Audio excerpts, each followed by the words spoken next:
ستړي مشئ په خیر راغلی ملګرو زما نوم خیبر دی او زه د نیدرلینډ په یونیورسټي کې د ICT سټوډنټ یم او څنګه چې کیدای شي تاسو هم نوټ کړي وي چې زه د لږ وخت نه چې دی لږ ډېر وخت نه اصل کې لږ ورک ومه د هغې وجه دا وه چې بس د یونیورسټي لږ کارونه رامنې زیات شوي وو نو لږ یې مصروفه کړی ومه خو واپس راغلی یو او په دې ویډیو کې به چې دی موږ د خیر سره د HTML دا درېیمه ویډیو ده او په دې کې به موږ نور نوي ټیکس ته ګورو او راځه چې خالي ونه ګورو بلکې ویې کړو راځئ چې ورځو شروع چې دی هغه موږ ویژوال سټوډیو نه کوو ویژوال سټوډیو کوډ په دې کې چې دی زما فولډر نه دی کولاو شوی او هغه په ډیسکټاپ کې پروت و HTML ټوټوریل دا به زه کولاو کړم او دا کیدای شي تاسو ته تیرنۍ ویډیو نه دا یادېږي چې دا موږ دلته سلو غوندې کې کارونه مارونه کړي او زه هسې دا په لایف سرور باندې رن کړم وګورم چې موږ څه کړي دا دی ښه دا لږ راته رایت شو او واپس به دلته خپل کوډ طرف ته به راشو او په دې ویډیو کې رښتیا زه تاسو ته نوي ټیکس درښیم او زه به دلته یو بل HTML فایل جوړ کړم او هغې له به ورکړم new elements خسته نوم نه دی خو بل له په ذهن کې راته هم نه د دې جوړولو لپاره بیسیک پیج چې دی هغې جوړولو لپاره تاسو پته ده موږ د emit abbreviation استعمال کوو دا موږ ولیکو او دې ځای کې په بوډي کې اوس چې دی موږ ته یو نوی پیج جوړ شو او په دې په بوډي کې موږ چې دی نوي ایلیمنټس ایډ کولی شو نو یو بیسټ پریکټس HTML لیکلو لپاره دا وي چې ته د ډیو استعمال کې ډیو څه دی ډیو اصل کې یو ډبه غوندې کې ده یو کنټینر غوندې کې دی څنګه کنټینر هغه داسې وي چې ته په خپل پیج کې چې کله ته ډیو جوړ کې داسې ده ډیو ټیګ استعمال شو کې ډیو جوړې په دې کې بیا ته نور ایلیمنټس اچولی شي فور ایگزامپل موږ زه پکې یو H1 واچوم او زه پې ولیکم چې زه په ډیو کې یم او زه دا سیو کړم او دا چې دی واپس لایف سرور ته راولم ډېر څه سپیشل خبره نه ده خو دا په یو کنټینر کې دی دا چې دی په دې پاڼه کې نه دی پروت دا په پاڼه کې په بوډي کې موږ یو ډیو جوړ کړی په ډیو دننه دا پروت دی او موږ بیا کله کولی شو په د CSS په مرسته باندې چې دا ډیو چې دی دی خو راولو اخو بوز وړوکې کړو غټې کړو بس خو دا داسې ښه وي چې تا په یو کنټینر کې بند کړی وي ځینې ایلیمنټ کوم چې ستا په کار وي راځئ مخې ته ووړ شو ډیو مې جوړ کو خو دا H1 H2 چې دی دا شیونه موږ کړي دي زه په دې ویډیو کې زه تاسو ته چې دی لیسټ درته ښیم لیسټ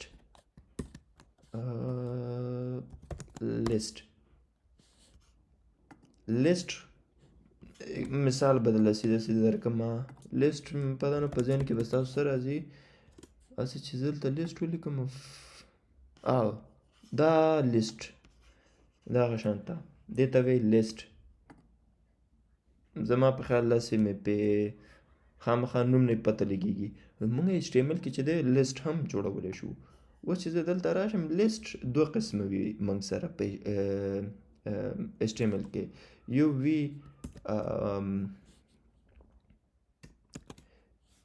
یو موږ سره وي ordered list او بل موږ سره وي unordered list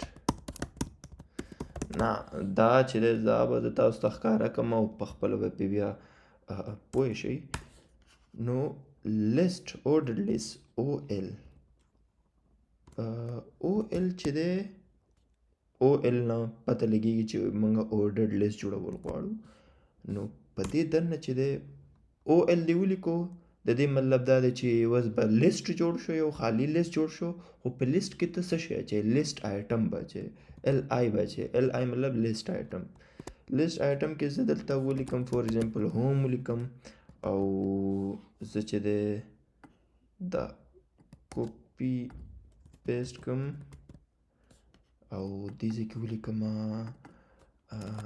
about او دې ځای کې ولیکم products او دې ځای کې یو بل ورکړم ته کوم کانټیکټ دا یو لیست order list دی او دا چې دی موږ ته څه ریزلټ راکوي دې خوا دې چې دی موږ ته 1 2 3 4 5 او داسې 4 پورې دی او یو لیست یې جوړ کړی دی او په لیست کې یو آیټم راغلی دی ښه دا دونه څه سپیشل نو بیا څه سپیشل رانغلل خو موږ په دې کې چونکې نمبر یې لیکل شوی 1 2 3 موږ دې ته ویلی شو چې ته نمبر یې مه لیکه فور ایگزامپل موږ ته چې دی رومن نمبر پکار دی یا نو هغې دپاره به موږ څه کوو موږ به د لیست ته وایو چې ته لیست ته به موږ یوه پروپرټي ورکو یا یو خاصیت به ورکو موږ دې ته اکثر اټریبیوټ ویو اټریبیوټ خو دلته نه لیکل کېږي ټایپ چې زه دلته ټایپ ولیکم دلته ماته دونه ډېر سجیشنس راغله ریکمنډیشنس او په دې کې چې زه دا وړوکی آی ورکم دلته نو تاسو ته به دلته ښکاره شي چې دا چې دی دا هغوی بدل کړي دي 1 2 3 په ځای دا راغلل او چې زه بیا ما رښتیا د رومن غواړم زه چې د کیپیټل آی ورکم او دلته چې د رومن نمبر یې به راشي دا ځکه چې دا یو order list دی کوم کې چې ترتیب سره چې دی نمبر وایز چې دی ته پکې خپل لیست آیټمز پکې کې اخیستلی شي نو او دا اټریبیوټ چې دی دا اکثر چې دی موږ سره HTML کې ټیګس وي او موږ هغې ته یو خاصیت ورکول غواړو یو پیژنګلو ورکول غواړو چې ته دا قسم والا لیست دی دا اټریبیوټ چې دی راتلونکي وخت کې به نور دې سره موږ پریکټس کوو نو دا به چې دی بیا به نور هم موږ سره کلیر کېږي نو دا order list وشو was unordered list چې دی هغه UL دی صحیح ده UL هم جوړ کړو یو بل نوی لیست راغله خو دې ځله دغه دی unordered list او په دې کې هم موږ چې دی سیم LI آیټمز په کې کېدو سمه ده او دلته مې راوستو او دا چې وز سیو کما او دلته راشم نو دا چې دی ډوټس راغلی دي دلته سمه ده مطلب نمبر وایز نه دی دا unordered list موږ ته راغلی په دې کې هم موږ سره یوه ټایپ وي او ټایپ چې زه دلته ولیکم سرکل او بیا دلته راشم نو سرکل به وي لکه مخکې ډارک دننه پکې رنګ مو تور و چې دی دغه دی خو دا شیونه چې دي دا یو دا اټریبیوټ والا شیونه دا چې دی موږ په CSS کې هم چې دی بهتره دا وي چې دا موږ په CSS کې وکړو ولې چې داسې پوه شئ چې موږ دلته ټایپ سرکل ورکو او بیا په موږ CSS کې چې کله موږ دا لیست کله موږ ډیزاین کوو او موږ CSS کې ویو چې دی د دې ټایپ چې دی سرکل نه دی سکویر دی او سکویر دی او سکویر چې دی لغوندې کې بدل غوندې کې ډیزاین ورکوي ډبه سټایل ورکوي خو بس موږ هغې طرف ته ډېر زیات نه ځو خالي ما تاسو دا ښودله چې بس دا اټریبیوټس دی او دا چې دی سټایلینګ کې هم مرسته کولی شي موږ سره په HTML کې کله کله داسې ضرورت پیښیږي زموږ ویبسایټ زموږ نیډ په مطابق باندې چې موږ ته یو ټیبل پکار وي او هغې دننه موږ سره یو سیوټیبل ډیټا وي کوم چې موږ غواړو چې په هغې ټیبل کې راشي د ټیبل هم هسې زه زر دلته ولیکم چې ټیبل چې دی هسې نه چې دا بل ټیبل راشي او خو دا راغلی که نه اکسل به ورسره هسې ولیکو لکه دې شانته ټیبل موږ ته کله پکار وي چې موږ پکې پرایزونه ولیکو نوم نیم لاست نیم ایج لکه د یوزر انفارمیشن پکې اچولی شو خو راځئ خبرې ډېرې کوم او کومه څه نه چې دلته ډایرکټ چې دی ټیبل جوړ کړو ټیبل جوړولو لپاره ظاهر خبره ده موږ ته د ټیبل ټیګ ضرورت دی ټیبل ټیګ هم چې ورکو نو ټیبل ټیګ کې بیا موږ ته نور هم ټیګس پکار دي چې معلوم وي څه دپاره پکار چې معلوم دی ولې چې ټیبل کې تاسو روز هم وي روز لکه دا یوه رو دا دا دوه رو، دویمه، دریمه، څلورمه. نو روز جوړول او دلته هیډینګ هم دی، دا لکه پروډکټ QTR1 QTR2 دا چې دی د دې هیډینګ دی. دغه شانته موږ ته پکار دی چې هغه ټیکس استعمال کو چې دلته پې خپل ډیټا واچو. نو موږ سره یو موږ سره یو چې دی TR وي، TR مطلب ټیبل رو، او موږ سره TH وي مطلب ټیبل هیډ، او یو را سره TD وي ټیبل ډیټا. سمه ده. نو موږ ته څه کول دي؟ موږ ته یو جوړول دي TR، یو رو راته جوړول دي. په دې TR کې چې دی زه هیډ اچول غواړم، هیډ. نو TD به پکې واچوم او TH به پکې واچوم. TH مې پکې واچو او په دې کې به زه ولیکم نمبر، او دا چې دی زه کوپی کوم، کنټرول وي.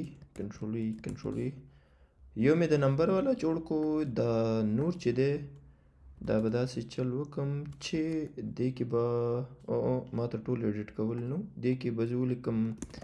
فرست نیم، لاست نیم، او دلته به ولیکم چې ایج. دا چې دی زما د یو رو مې جوړه کړه، TR ټیبل رو مې جوړه کړه، یوه رو جوړه شوه او په هغې کې مې هیډینګ واچو چې اولنی کولم به چې کوم راځي به د نمبر وي، بیا به د فرست نیم وي، بیا د لاست نیم، بیا د ایج.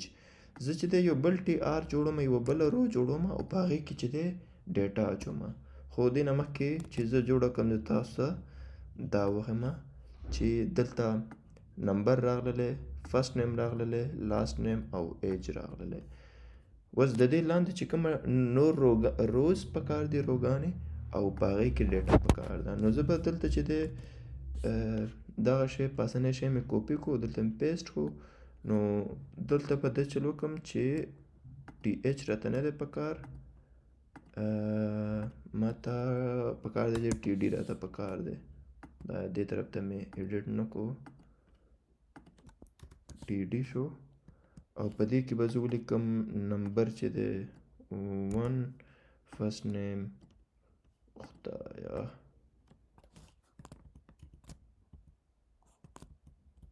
فرست نیم چې دی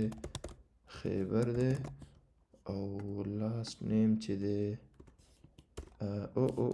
لاست نیم چې دی هغه چې دی خان دی، ایج چې دی 50 دی. ورځپې دا دلته راغلم. دلته تاسو کتلی شئ چې ډیټا چې دی هغه راغلی ده، او یو بل ډیټا به واچو چې د هغې یو بل رو به وکړو، په هغې کې به هم ډیټا واچو او هغه به هم زر زر وګورو چې نمبر 2 او چې دی دا خیبر نه دی، حیدر دی، او خان نه دی، صافی دی، او د دې ایج چې دی هغه 40 دی. زه مننه 15 کاله کشر. دې خوا راغللو او دلته تاسو وینئ چې بیا بل رو چې ده هغه ایډ شوې ده په ټیبل کې. نو دا د ټیبل سټرکچر دغه شانته په HTML کې ښکاري. کیدای شي تاسو په ذهن کې دا راځي چې بھئی دا لږ دغه ولې دی، څه ورته وایي لغون کې بولډ ولې دی. دا ځکه چې موږ دا TH دلته چې دی یوز کړی دی هیډر دپاره. او دوه ټیکس نور هم دي دلته، او هغه د دې دپاره خاص طور پر دي چې کله تاسو بیا وروسته CSS استعمالو او دا ټیبل هم لږ ډیزاین کوو، خسته کوم، نو او تاسو سره ډیر زیات ټیبلز وي ستاسو په ویب سایټ کې، نو تاسو چې دی د TH او د T head او T body چې دی استعمال کولی شئ. T head او د T body او یو بل هم د کیپشن استعمال هم کولی شئ. کیپشن ټیک چې دی هغه دې دپاره موږ لګوو چې موږ ته لږ پته ولګېږي چې دا ټیبل چې کوم موږ جوړو دا څه په باره کې دی. نو دلته موږ چې دلته ولیکو کیپشن او دلته بیا موږ لیکلی شو user all information of users are users څه او دا چې دی راغللی دلته دونه ښکلی نه ښکاري ولې چې فلحال موږ په CSS کې بیزي نه یو سیده چې دی دا سټرکچر په حواله باندې دی او موږ چې دی ټي هیډ لګولی شو ټي هیډ دې ځای کې سټارټ دی او بند چې دی په دې ځای کې دی ټي هیډ دې ځای پورې دی دې ځای کې به چې دی موږ دا بند کو صحیح ده او ټي بوډي چې دی هغه هم دې ځای نه سټارټ کو او دې ځای کې ختمه کو د ټیبل د پاسه ختمه کو تاسو کو دلته ولیدل تاسو ته بس چینج ښکاره نه شي دا چینج چې دی بس دې دپاره دی هېڅ چینج نشته دی خو دا ستاسو بیا وروسته په کار راتلی شي که تاسو سره ډېر زیات ټیبلز وي یا تاسو خالي غواړتل چې تاسو خالي دا اولنی ځای چې دی دا ځای دې ځي له شین کلر ورکوي او دا دې همدغه شانته وي نو بیا تاسو په CSS کې چې دی د دې هیډ رانیولی شئ او هغه چې دی ډیزاین کولی شئ خیر دا خالي د دې ښودلو لپاره چې تاسو ته د دې ټیکس چې دی چې د مخې نه تیر شي او دې ځای کې موږ سره یو بل دغه دی موږ چې دا فورمیټ ډاکومنټ وکړو فورمیټ ډاکومنټ وشو دا د VS کوډ کې دا ډېر ښه شی دی زما ډېر خوښیږي دا فورمیټ ډاکومنټ چې وکړې نو بیا درله دا شیونه ډېر ښکلي دله کېږي لکه په کار دی چې څنګه ټیکس تا کم ځای کې په کار دی تا نه ځینې وخت کې غلطي شوي یا خو دې خوا شوي دي نه نو دا یې دله ښایسته فورمیټ کې ترتیب سره یې دله کېږي بس چې دی هر څه ښایسته برابر دي دا یوه وړه ویډیو شو او بیا راتلونکي ویډیو کې موږ به چې دی د فورم په باره کې د یوزر انپوټ په باره کې به موږ ټیکس ګورو او اوس تاسو ماله اجازت راکئ د الله په امان